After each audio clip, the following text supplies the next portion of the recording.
Hello and welcome to the second installment of the Winner News podcast. I'm your host today, Colin Johnson, and I'm joined by today Mariella and Isabel. Coming up today, St David's Day happened over the weekend. Eastleigh Pirates fell to their fourth defeat in a row, and spiking has its own law now. Mariella, can you tell us a bit about the spiking law, please? Yes, so spiking has now become its own criminal offence. Until now, people could be prosecuted for spiking someone under a range of different legislations, particularly the Offence Against the Person Act. But now it's its own criminal offence called the Administering a Harmful Substance Offence.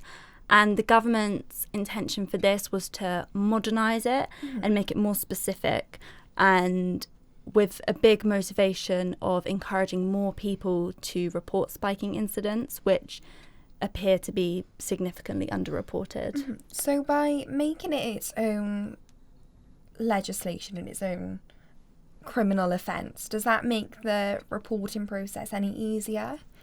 So hopefully it should make it more specific and help police with how to respond to it. So, like I said, until now, it's been illegal under a few different legislations. For example, one could be if someone spikes someone with the intention of engaging in sexual activity with the victim, this could be covered under the Sexual Offences Act 2003. So, until now, spiking incidents were a little bit more specific, but now spiking, it's broader. Spiking is the criminal offence. Administering a harmful substance to someone, without their consent is spiking, and this is a crime. That's quite interesting. What do you know about spiking on a national level here in the UK? What are the statistics? Do you know the statistics? So between May 2022 and April 2023, the police received 6,732 reports of spiking, and 957 of these were needle spiking reports. So I think we hear about drink spiking, but now also there's needle spiking as well. So it's another way to people could watch out a little bit more. But I suppose with the law coming in, you'd hope it deters people a bit more because it's more of a punishment, even though it should have been before anyway. Yeah, potentially maybe more easy to prosecute. I'm not sure if that's part of the motivation behind it. But yeah, I think, there's conversations about spiking and some ways of potentially preventing yourself from being spiked. We spoke about drink covers. Yes. Well, the sort of like the little ones that sort of go over the top, and you have the little hole for the straw. Yeah, so there's some that are designed to cover the top of a cup, and then some that are designed to go in the top of a bottle with just a little hole to put a straw through. Have you seen the ones that you can have as a scrunchie? Yeah. It looks like you're wearing a bobble on your wrist, and then you go out and then you can put that over your cup, sorry. Yeah. Which is quite cool, actually. It's yeah, quite nice. So, hopefully things like that do help. But then with these needle spiking reports, so I actually spoke to a girl from the University of Winchester who believes she was spiked a couple of years ago, and she went into hospital and they thought they'd found a needle mark on her arm with bruising around. So, it's quite scary to think you may take these measures and you might still wind up being spiked anyway. Do you think there's maybe a reason why it maybe took this long for this law to sort of come into place and it's not maybe happened previously? Yes, so the Labour government announced it in their manifesto last year that they would like to modernise it and make spiking its own criminal offence. I think, it's been recognised that this is a problem. So yeah, I think it's a positive move, and yeah, they want to bring this forward to encourage more people to report it and to help police respond to the reports. Well, thank you, Mariella. So I don't know if any of you are sort of rugby fans or sort of local or any local sports teams, anything like that. Yeah. It's not my particular forte. Well, so over the weekend I went down to Eastleigh to watch the Eastleigh Pirates play in their recent league match. Saturday they lost to Ellingham and Ringwood for their 4th defeat in a row. So after this, they started the season off quite well, but now they sort of fell in a bit of a slump. So it's a case of trying to sort of get out of that before the end of the season and sort of build a bit of momentum to hopefully try and get in the playoffs and hopefully get promoted. But I don't know if any of you sort of enjoy sports or rugby at all or anything. Well, do you know what, Connor? I think you could educate us a little bit. So how long is the season in rugby? Because you said they're on their 4th defeat in a row. Yeah, so probably about, I said they're about 3/4 of the way through the season, so maybe got about 4 or 5 games left of the season. So I think you typically start in about August, September, sort of go through to about May. So sort of the typical sort of English sporting sort of like cycle of a season. But I think you'd hope that they sort of get out of this and push for promotion. But I think so typically you would like have the top 2 go maybe automatically promoted, and you have the 2nd to 5th sort of fight out, and then the winner of that goes up as well, and sort of the relegation. So you sort of want to finish high enough that you get promoted, but not low enough that you sort of get relegated either, I think, as well. Is it leagues or divisions in rugby? I think it's both. I think so. If, like you have sort of like you have leagues, and then you have like 2nd and 3rd teams that sort of play within the leagues. So it's like I think then they're in their own division. So I think the league is like the table they're in, but then the divisions. So I think Eastleigh are in the Hampshire Counties division. Mm-hmm. So they'll sort of play teams that are local to them, and your sort of teams up and down the country will play like their local sports club, and sort of it makes it easier. So it's not having to travel, let's say, from Eastleigh to like somewhere in the Midlands or up north. So it makes it just a bit more competitive as well. You're sort of playing teams that you've sort of seen them for quite a while as well.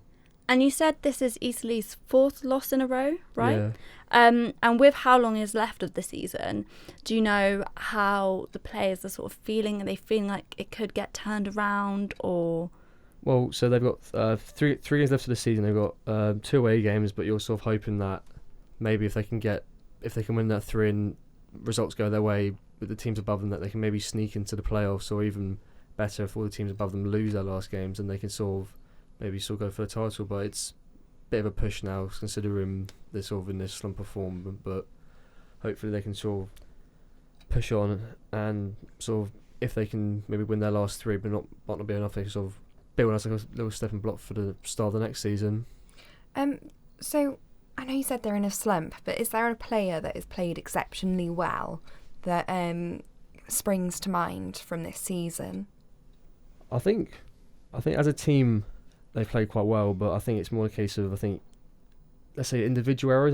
But I think one player who I thought had a good game at the weekend was their second row, Jack Devereaux, who scored a try and sort of had quite a good all-round performance. So I think he's one who sort of can sort of hold his head up high sort of during this run. But also, I think the team can sort of maybe get on his back a bit, and sort of he can lead them to a strong end to the season maybe. And as someone who has never really been interested in rugby, what would you say makes a good game, like an entertaining watch, for anyone to watch, whether they've got a history watching rugby or playing rugby or not? I think you also want a game that's a bit sort of end-to-end, but you want it to be sort of both sides. You want it to maybe quite a lot of turnovers, but not enough that it just becomes very sort of stop-start, and you want it to sort of be maybe sort of quite flashy players, maybe players who will sort of get the crowd off their seat, maybe people enjoy a bit more, maybe a bit high scoring. You sort of might be into high scoring, like sort of there's no defence being played, or being very low scoring, but very sort of on the edge of the seat, so one score can win you the game. But I think it's sort of just maybe personal preference of what sort of like you're into. If you want a high scoring game, then it's a bit more interesting for others. It's sort of maybe it's just sort of down to what you like. Do you know what? Maybe we'll have to go to a local game, Maz. Yes, maybe we will. A lot cheaper as well than a national game. I'd say maybe might be a good luck charm. Yeah. Might see him win a game. 5th time in the row. Yeah. Fifth time's the charm. Well, so leading on to the next story. So, is it your Welsh, aren't you? So, St David's Day happened over the weekend. Did you do anything to celebrate or get involved with anything? Yeah, well, St David's Day was on the 1st of March. I did actually go home this weekend, and I didn't do a lot, but back in primary school, I believe, they're very big on St David's Day in Wales and celebrate it quite a lot. I did think it was quite interesting though, because obviously St Patrick's Day is just around the corner. That's on the 17th of March, so it's around a couple of weeks. That well, they drink a lot on St Patrick's Day, and it's quite a global thing, and everyone celebrates St Patrick's Day, whereas St George's Day and St David's Day is more of a regional level sort of celebration.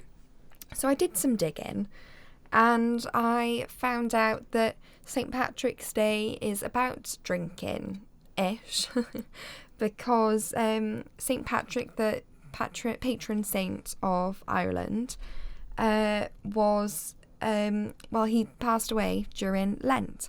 So the day he died, the 17th of March, is the day they celebrate him.